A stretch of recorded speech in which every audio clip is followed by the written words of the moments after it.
Hello, students. Good morning to all. How are you? I hope you all are fine. Students, today we will discuss worksheet number 56. बच्चों, आज हम worksheet number 56 के बारे में discuss करेंगे. Today worksheet is little bit lengthy but very easy one. आज की जो वर्कशीट है थोड़ा सा लेंथी है लेकिन बहुत ही इजी है क्योंकि हम इसे प्रीवियस वर्कशीट में भी डिस्कस कर चुके हैं. In this worksheet, we are going to discuss the question answer based on our poem No Men Are Foreign. हमने जो प्रीवियस वर्कशीट में पोएम पढ़ी थी बेटा, No Men Are Foreign, कोई भी व्यक्ति जो है वो फॉरेनर नहीं है, उसी पोएम पे बेस्ड आज इस वर्कशीट में कुछ क्वेश्चंस दिए हुए हैं जिन्हें हमें क्या करना है, उनके आंसर फाइंड आउट करके लिखने हैं. Okay, so now let's begin. You have read an inspiring poem on No Men Are Foreign. हमने एक पोएम पढ़ी थी No Men Are Foreign जो कि बहुत ही इंस्पायरिंग पोएम है, हमें बहुत ही मोटिवेशन देती है. किस चीज़ के लिए? ब्रदरहुड को बढ़ाने के लिए, आपसी भाईचारे को बढ़ाने के लिए. The poem discusses the idea of brotherhood and equality. जो पोएम का यूनिवर्सल मैसेज था वो क्या था?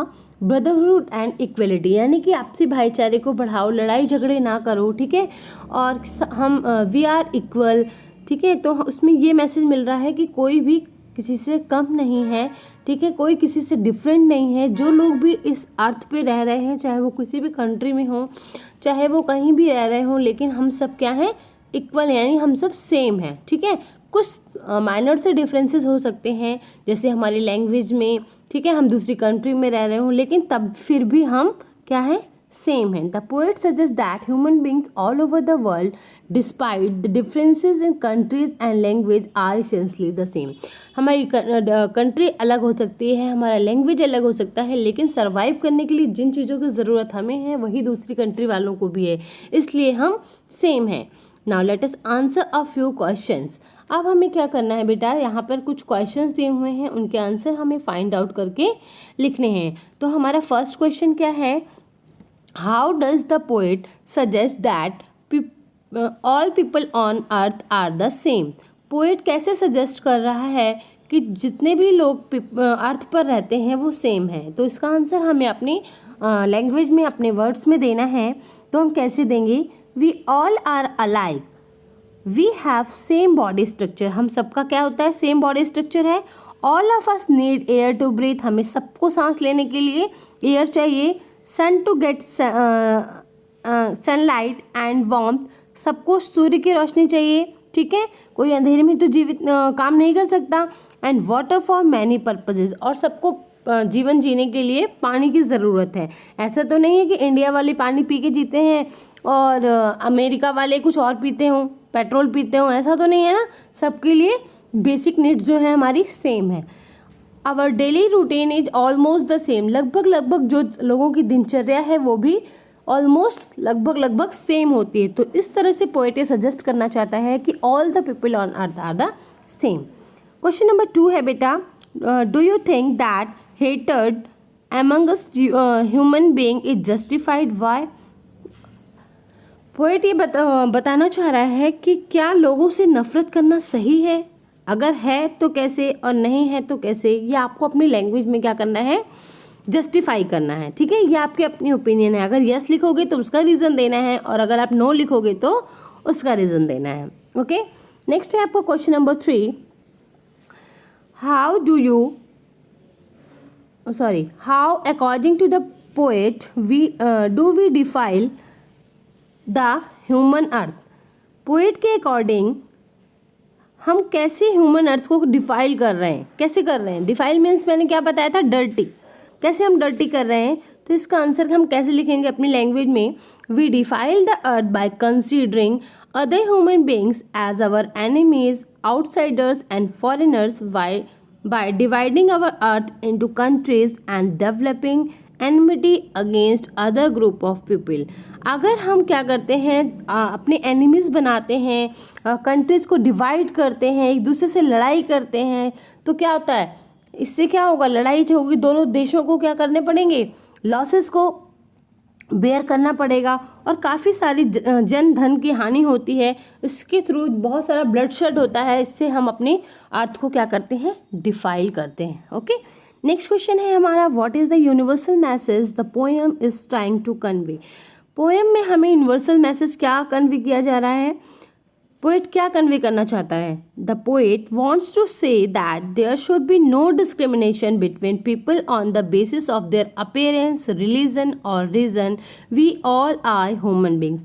पोएट इसमें ब्रदरहुड और इक्वलिटी का मैसेज देना चाह रहा है और बताना चाह रहा है कि कोई भी जाति, धर्म, रंग के आधार पर या रीजन के आधार पर हम किसी को भी बांट नहीं सकते हैं। We all are human beings. हम क्या हैं, सभी मनुष्य हैं, इसलिए हम सभी क्या हैं, सेम हैं। ओके, नेक्स्ट क्वेश्चन है बेटा हमारा, आंसर द फॉलोइंग क्वेश्चंस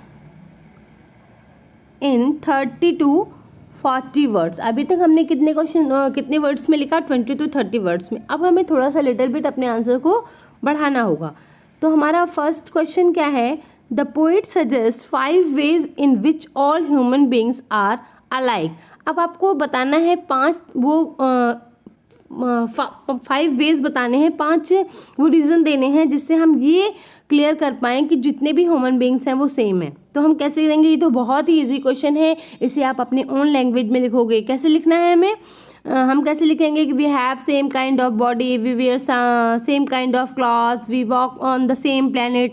मतलब इस तरह के जो रीज़न सब में होंगे, जो क्वालिटी सब में होंगी, जो सब करते होंगे, जो ज़रूरतें सबकी हैं, वो हमें इस आंसर में मेंशन करनी है।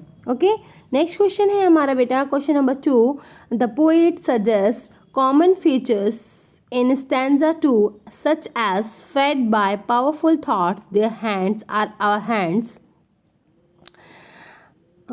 a labor not different from our own. What is the significance of such phrases? Elaborate। तो इसमें पोएट क्या बताना चाह रहा है, the poet suggest common features in stanza number 2। बेटा आप बुक में स्टैंजा नंबर 2 पढ़ोगे जिसमें लाइनें दी हुई हैं, फ्रेजेस दिए हुए हैं। ठीक है, इसके बेसिस पे हमको अपना आंसर लिखना है। ठीक है, तो इसमें क्वेश्चन ये पूछा है कि आप इन फ्रेजेस से आपको क्या सिग्निफिकेंस दिखाई दे रहा है, क्या पता चल रहा है। ठीक है, तो हमारा आंसर क्या होगा, their hands are means that people living in other countries have hands just like us which toil hard to earn a living. जिस तरह से हमारे हाथ काम करते हैं उसी तरह से दूसरी कंट्री के लोग भी हाथों से ही काम करते हैं। ठीक है, हम क्या करते हैं, अर्न अ लिविंग, हम अपने हाथों से ही तो जीवन जीने के लिए कमाते हैं। Their lines means the lines on the face and body which are just like our. Hence we can conclude that though they belong to the another land and they have worked hard throughout their lives just like us। बेशक वो किसी दूसरी country में रह रहे हैं, लेकिन जिस तरह से हम हार्ड वर्क करते हैं अपने आपको सरवाइव करने के लिए, सेम उसी तरह से दूसरी कंट्री के लोग भी क्या करते हैं, अपने आप को सरवाइव करने के लिए हार्ड वर्क करते हैं। ओके, नेक्स्ट क्वेश्चन है हमारा राइटिंग प्रैक्टिस। ठीक है, क्या है, राइटिंग प्रैक्टिस। इसमें हमें क्या करना